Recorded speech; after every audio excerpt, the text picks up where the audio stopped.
Viewers, এই মুহূর্তে ভিডিওতে যে বটগাছটি আপনারা দেখতে পাচ্ছেন, এটি পীরগঞ্জ উপজেলার বড়দরগা ইউনিয়নের শোলাগাড়ী গ্রামে অবস্থিত একটি অনেক পুরাতন বটগাছ।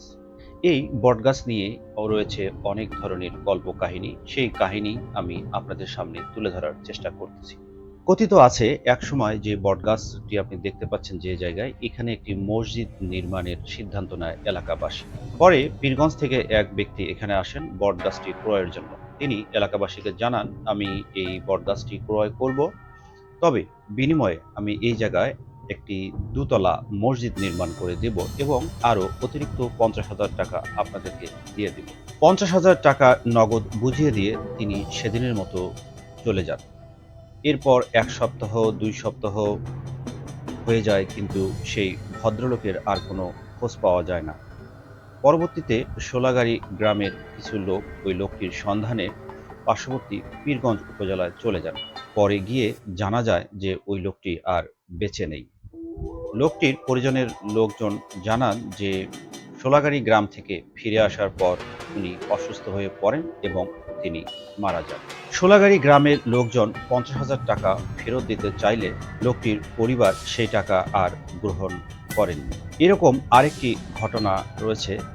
শোলাগাড়ী গ্রামে এক অভাবী লোক তার জায়গা জমি না থাকায় এলাকাবাসীর কাছে আবেদন করেন যে এই বটগাছের নিচে তিনি একটি বাড়ি নির্মাণ করবেন। এলাকাবাসী ওই লোকটিকে সম্মতি দিলে তিনি বাড়ি নির্মাণের কাজ শুরু করেন ওই বটগাছের নিচে।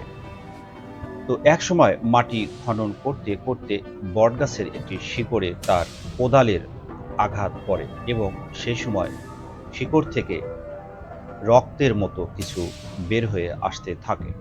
এরপর লোকটি অসুস্থ হয়ে পড়েন এবং তার পরদিন লোকটি মারা যান। লোকমুখে শোনা যায় আরেকটি ঘটনা রয়েছে এই বটগাছ নিয়ে। পার্শ্ববর্তী যে বাড়িটি আপনারা দেখতে পাচ্ছেন, বটগাছের একটি ডাল এই বাড়িটিতে এসে পড়ে। যে সময় বাড়িটিতে এসে পড়ে বটগাছের ডালটি, সেই সময় এটি একটি খড়ের ঘর ছিল। ঘরটি ভেঙে যাওয়ার কিছুদিনের মধ্যে বর্তমানে যে আপনারা ঘরটি দেখতে পাচ্ছেন, এখন একটি পাকা এবং ৩ চালা নির্মিত ঘর।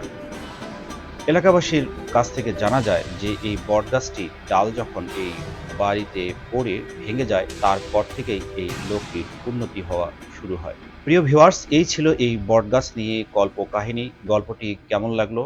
আর যদি এই বটগাছ নিয়ে আরো যদি নিত্য নতুন কোনো তথ্য থেকে থাকে তাহলে কমেন্ট করে জানাতে ভুলবেন না।